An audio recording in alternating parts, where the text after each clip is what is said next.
Today's gonna be a crazy day in the world of InsaneCraft because we managed to expand our Pickle army to new heights. You're probably wondering, Jerome, how in the world could you possibly do that? Well, I found the ultimate way to not only spawn in an infinite amount of them, but do it with the snap of a fingers. And along the way, I also have a weapon now that not only deals real damage, but every other shot deals true damage as well. Meaning no matter what kind of defenses they might have, we're gonna be able to overpower it. Introducing the holo-point, where anytime I kill a monster, it automatically summons a friendly army Pickle. Oh yeah, the Pickle army is stronger than ever. Comment down below if you're part of the Pickle army, because we're taking over this server, SSundee. Oh, and you want the best news ever that doesn't even just involve the holo-point, which by the way is super awesome. I mean, it's gonna let us spawn in an infinite amount of Pickles so easily. However, the coolest part is that the Pickles now have a brand new sound effect. Take a listen.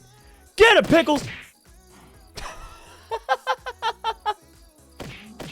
Oh, the cow! So yeah, they now make the whoosh whoosh sound every time they go to fight something. Honestly, I'm in love with my Pickle army. You guys are beautiful here. Come back in here. There we go. Wait a minute. I get it. If you look at the staff on the end of that, it's a circle. It looks like a ball. They're Pokemon. I mean, come on. It wouldn't be the craziest thing Pokemon's ever put out. Remember this? Sandcastlemon? Yeah, I didn't forget. I'll never forget Pokemon. So in order to craft the holo-point, it's actually not that bad. If you take a look, it deals 75% of max health damage and has one other feature to it. A lot of people were complaining in prior episodes, Jerome, you have no defense against true damage. And now we have the only armor that actually does protect you from true damage. The other thing people were talking about is that we had no weapons that deal true damage. And so this first 75% it hits will deal 75% of the max health damage and give them a brand new effect called Shattered. What Shattered does is make the next hit, no matter what it is, actually be true damage. Meaning that the second shot will be true damage, and the first shot will be 75% of max health damage. Making this, to my knowledge, the first weapon that does both types of damage. And making us the only person, or Pickle, on the server that can defend against it using our armor. It's genius. But make no mistake, crafting this is going to be no joke at all. We need to go ahead and get ourselves some nanofluoric acid, high-speed wire, Dark World data chip, and luckily we have an arc blaster. And the cool part about this as well is it actually combines with our Arc of the Forbidden. So the same way that if we're holding an Arc of the Forbidden, our arc blaster shoots twice as fast, so does the holo-point. Yeah, how awesome. So the first part of this is going to be getting some high-speed wire, and I know just the way to get this done. Now, in order to get this is not that difficult at all. We just need some high-tolerance wire, and we need to go to the Starlit Globe Dimension. Now, the Starlit Globe Dimension has had some massive changes, being that each and every floor of it is now its very own dimension. So we have to go through here and try and look for a red dimensional portal in order to get to the minigames floor. Yeah, things just can't be simple on InsaneCraft. One might say they're insane. I'll see you at the portal. All right, here it is. We found it, the Labyrinth portal. So now, that is a terrible respawn point after you dimensionally teleport. Jeez. You think you'd land on like a nice like, soft pillow or something? That was just weird. All right, so now we have to look out on this floor for our minigame. I don't know exactly where it'll be, but it'll be somewhere down here. All right, here it is. We found the minigame. And now this minigame acts as almost like a variation of multiple different games we played at once. So the way it works is we want every single block lit up. Now, if you right-click it, as you can see, it changes what those blocks around it were without changing the actual first block itself. Yeah, it's a little bit confusing, but the goal is in the end to try and get each and every block to be red. Now, there is another way you could do this as well. If you hit this button, it'll actually move the row up a single block at a time. So, there are certain things and tricks of the trade that you can use to beat this. I'm just not entirely sure where they are. Yeah, gonna be tough. Well, I think if I... Oh, no, that's still not good. I was gonna say if I did it like that, that's every single one now except for this one. Ooh, okay. Let's see. I wonder if I can just randomly scattershot this and hopefully get something good going. Like, let's just give it a try. All right, there we go. And, yep, somehow, some way, I think this is progressively just getting worse. All right, let me go ahead and turn off. Oh, gosh, now this is really... Oh, we've really messed things up. Oh, well, we reset the puzzle here. Yeah, there we go. Look, that never, ever happened. Okay, what if I was to bring this all the way up to the corner there, right? And I could try and get it to a place where at least all three of them... Yeah, okay, so now I can make it a row like this, ready? So 3 of them. So it's all 3 by 3 by 3. Oh, but wait a minute. I want at least the middle one that I'm going to be clicking. There we go. That's good. And now I need to go ahead and make as many of these as I can. There we go. Those are all 3 now. Okay, now hear me out here. What if I tried this strategy across... Wait, did those change, or am I... How did... I must be losing my mind. All right, there we go. Now we'll just move that back up. There we go. And now if we hit this, that did work for getting all of those. So I don't know if that's the way you're supposed to do it. I highly doubt it, because that seemed like a very convoluted way to do it, but it did technically work. And now also same thing with this, right? If I bring this back up, hold on, let's see. And there we go. Now if I was to hit that, look at that. Most of the top row is done. The only problem is I don't really know how to adjust those. Oh, if I move it down, you know what? I actually think we're onto something. I'm going to try and finish out the puzzle this way and see what happens. All right, and there it is. With a little tweaking, the strategy did end up working. So let's go ahead and right-click that, and boom, we have our very own piece of high-speed wire. So we're about 1/3 of the way, I guess half technically if you count having the arc blaster. So we're like halfway done with everything. But now for the bad part. We need to remake a security pass level 3. And by remake, I mean I never really had one to begin with. I kind of just stole it from SSundee like a while ago, but yeah, we're going to have to make our own now. And that's not fun. The reason for it, and you're probably wondering, like, Jerome, why in the world would you just remake another one? You already have one, is because, sadly enough, I actually don't know where it went. And I'm serious. I've checked everywhere in my base, and I straight up misplaced it. Yeah, the gerbils have failed me on this one. They often do, though. They often do. All right, now that we finished that minigame, there's still a bunch of work ahead of us today. However, that was probably one of the more hard tasks we have to do. Either way, let's go ahead and make ourselves a little bit extra of this high-speed wire, because we're going to need a little bit of it. And then from there, that's when things get a little bit difficult. Now, we're going to take some bioenergizers, which we're going to need in the near future. We're also going to need to take ourselves at least one of these blank charge stones, because we're going to be making for ourselves a gloom shadow stone, which isn't as difficult as it sounds. Trust me, it'll make a lot of sense in a second. So now if we go in here, we take out some of these vile sacks. Oh, we're actually low on those, so let's make sure we get at least 64 of these guys. And then if you go ahead and drop them right on in here, this should give us something that is called bioreactive solution, which will allow us to get a gloom shadow stone, and trust me, it'll all make sense in a split second here, I promise. Well, I mean, it'll partially make sense. It's complicated, guys. The gerbils that power my brain don't run too quick. And if they did, they fly off the wheel. All right, there we go. So we got some bioreactive solution just like that. And we should be able to take the bioreactive solution, surround one of the blank charge stones with it, and I think we'll be all good from there. All right, so here we go. Bioreactive solution, check. And we actually have a bunch more that we're ever going to need, so we can drop those in there, and then put the blank charge stone in the middle, and boom, we now have 17 of them. Well, that was a bit of an accident, but whatever.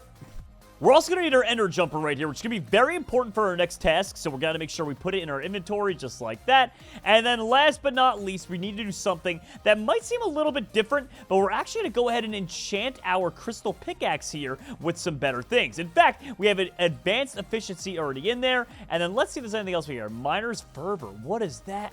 I don't even know what Miner's Fervor does, but let's throw it on there because I'm pretty sure it's going to be good. Alrighty, and then do I want Unbreaking? I mean, it doesn't really hurt to have, does it? And we could probably just do without it. There we go. So advanced efficiency, which I think makes it quicker than regular efficiency, and Miner's Fervor, which probably will only help us in speed as well. All right, now we got our good old-fashioned forged fire pickaxe, and we start heading off into one of these new dimensions. There we go, and we're in and on fire. Yes. So for this next part, we're going to be dealing with something that I'm very afraid of, and that's spiders. These things are called weavers, and if they catch you, they will literally drag you up into their web and do what spiders do best. All that while we're trying to complete a mini-game. Yeah, gotta love it. I'm afraid of spiders. All right, so here's the area for the mini-game. Now, normally there's supposed to be weavers here. I don't know why they're not here at the moment. Maybe they'll spawn in. Hopefully they won't. But let's go ahead and take our Gloom Shadow Stone, and we can start the process of the game. All right, he's got limited amount of health left. So we've played this game before, except this time around it's going to be much harder. There's going to be mobs trying to kill us, and things are just not going to be pretty... Oh my gosh, no, come on. We gotta get one of these. There's one right there. Come on. Now that's why we had to go and enchant it because of how much faster it is that it disappears. So that's why we needed the advanced efficiency pickaxe, and... Oh, well, that exploded on us. All right, come on. There's got to be another one here. No, there's one right here. Come on. We can't have this guy die on us. Oh, there we go. We got it. We got an energy from that one anyway. Okay, no, none of these. Come on. He's only got 700 energy left. The poor soul. Oh my gosh. So pretty much we have to do this for like 2 to 3 minutes, and eventually we will have completed the task, and he will give us exactly what we need, which at the moment will get us the Gluminescence cubes, which we can use for security pass level 3. All right, let's go grab one of these. And oh, Dweller. Dweller came out of there. Where'd he go? You get away from me. You get away from me. Oh, also, I just realized we can just use the arc. Oh, the Weavers! The Weavers are here! Okay, do not like the Weavers. Do not like the Weavers. Yikes. Gotta be careful of those guys. Oh, I forgot to mention as well, the Ender Jumper will help us tremendously with this because we can teleport to and from the different locations. And as you can see, I've used that to get us about 11 of these. So he's actually almost all done. Oh no, the Weaver. Oh no, the Weaver. You get away, you get away, you get away. You go way over there, Weaver man. Don't want to deal with this. Now, luckily enough, because the Ender Jumper, it allows us to pretty much just go, teleport from thing to thing, mine up the different cubes, and we can pretty much just go about our business, and I'm pretty sure we're going to be able to do this pretty easily now. All right. There you go. In fact, I wouldn't be surprised if this is enough of these already to beat this minigame. There we go! And it looks like we were able to beat it. We have a few of these left over, and 13 of them. That's quite the sum. But I think that means we're going to have enough to go ahead and make for ourselves this awesome thing. Yeah, I think that's literally all we need. Let's go back and make a security pass level 3. All right, so we can dump those in there. And let's see, do we have everything? Wait, we're missing one thing. Nanofluoric acid. Oh, no, that's right. There's one missing piece that we still need. We got to go back to the other dimension before we can go ahead and make this. Oh my gosh, it doesn't end, does it? All right, so pretty much we have to beat this minigame, but the only way to start the minigame is by going over to a console that should be on one of the walls here and right-clicking it using a brand new thing we've never gotten before. So I think you just go ahead and right-click that, and that should give us... Yeah, Fluorocite, perfect. We need 10 total Fluorocite, and then it'll allow us to activate the minigame. So let's just keep doing this. Can I just keep using the same ones? Yeah, it would seem like it. I can kind of just spam this around and... There we go, we got 5 already. It's supposed to be some of the green plants that dropped. Whoa! Hello there! Oh! I don't know what that thing is, but I don't like you one bit, buddy. I don't like you even for a second. Okay, well, he's gone now, but I'm still... Why am I, like, glitched to the tree there? What in the world even was that? All right, there we go. That's 10. So you need 10 in order to try out the minigame. So if we end up losing this, it's not a big deal. We just have to go and get more. But pretty much we have to connect the bottom left-hand corner all the way to the top right. Okay, here we go. All right, and... Oh, geez. Okay, here we go. Let's go around and around and around. No. Okay, there we go. That was a big connection there. I have a bad feeling it's going to make us go all the way up here. So it shouldn't be that hard, theoretically. But if we go the wrong way, we might run out of time. So you literally have, I believe it is like 2 minutes in order to complete this task. Let's see. Okay, we got to keep going this way. Then we got to go back down now. Oh my gosh, this is a longer one. This is a much longer one than I've been used to. Okay, here we go. And by used to, I mean I watched a tutorial on it, but I never really done it myself. So we're kind of learning this together, guys. Oh, geez. Okay, we got probably like another minute left if I had to guess. Come on. No, spin it that way. Oh, we got this in the bag now. Okay, and boom, a little bit of that. A little bit of that. And I think that's the one. There we go. I think that's supposed to be it. I think that's literally it right there. Okay, let's see. We talk to him now. And boom! Nanofluoric acid. We did it. Now we can go ahead and craft for ourselves security pass to level 3. All right, there we go. So some nanofluoric acid. And let's go ahead now and craft this up. Boom. We got the security pass. Okay, now we're on to the next task where we have to go ahead and make some pyrologs and jars of sap. Now, in order to make the pyrologs, we do have most of the stuff, but we need some ender sacs real quick, and then we need to get ourselves some water bottles, and we should be able to go ahead and craft this up. So there we go, just like this. And then in order to make the jars of sap in the meantime, I believe we have all this stuff except for annealed glass. Can we make that? Okay, I was going to say, I'm pretty certain, I thought we had it. I guess we don't, but we can easily just craft it up like that. And now we have enough to make some of these. So let's go ahead real quick. Make, we can just make one little set of that. And there we go. Our quick flame solution is all done. So we can drop that on in here and get some of that stuff. There we go. Quick flame solution ready to go. And we can make a pyrolog. All right, let's bring 64 of each of these into the other dimension, and we should be on our way. I'm honestly so proud of us. We've learned so much along the way, and we really started progressing in this series a lot. I mean, guys, I'm pretty sure at some point, we're going to be able to take down SSundee with a snap of a fingers if we keep this up. I mean, only person who can defend from true damage and deal both true and real damage with a single weapon? Not bad. Okay, so we're finally in the new area, and the reason why we need the pyrologs and the jars of sap is because it wakes up these sleeping guys. Now, you can't kill them unless they're awake, and unless they're awake and you can kill them, you can't get never watching eyes. However, just the sheer smell of this evaporating should, yep, there it is, wake them up. So we just need to destroy at least one of them here, which shouldn't be too hard. Yeah, there we go, couple zaps, and boom, we now have for ourselves the never watching eye. And we have some jars of Sunder sap, which we don't really necessarily need per se at the moment, but it's good to have on hand because in the future, it might come in handy.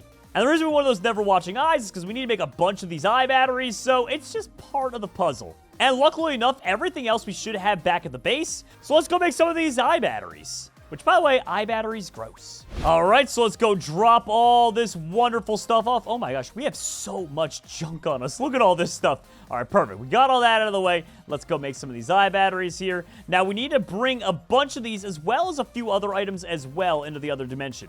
So, first of all, we needed not 64 of them. It's a little bit much, but we needed to go ahead and make for ourselves a few of those. I believe the answer is 6. Then from there, we're going to need 5 organic wires, 20 gluminescence cubes, 10 organic plates, and 3 basic storage devices. So there we go. We can just pull out 64 of the basic storage chips. We can go ahead and make 64 of those. We already have 64 of the organic wires, so we can bring those like that. And luckily, we have a bunch of the gluminescence cubes, so we can just go ahead and get those ready to go as well. So pretty much, we have everything we need in order to make this a success. All right, so this should go ahead and give us the final piece of the puzzle. Let's hope this works. All right, let's get out of here real quick before this mob kills us, and we should make it now into the area. So this face right here needs to be illuminated, and then we should be able to access it. All right, so we'll put down these 6 eye batteries. That should activate everything, just like so. And then from here, I believe we just drop down all these different things like this. And it should, in theory, work. I think we just have to go ahead and right-click one of the eyes. Wait, there it is! All right, the Dark World data chip. And now we should have everything we need in order to make holo-point. I can't wait to give this a test ride. All right, here we go. Holo-point, we're ready to go. Time to drop the arc blaster. And there it is, everyone. It's so beautiful. Deals 75% max health damage. Applies shattered if not already on the target.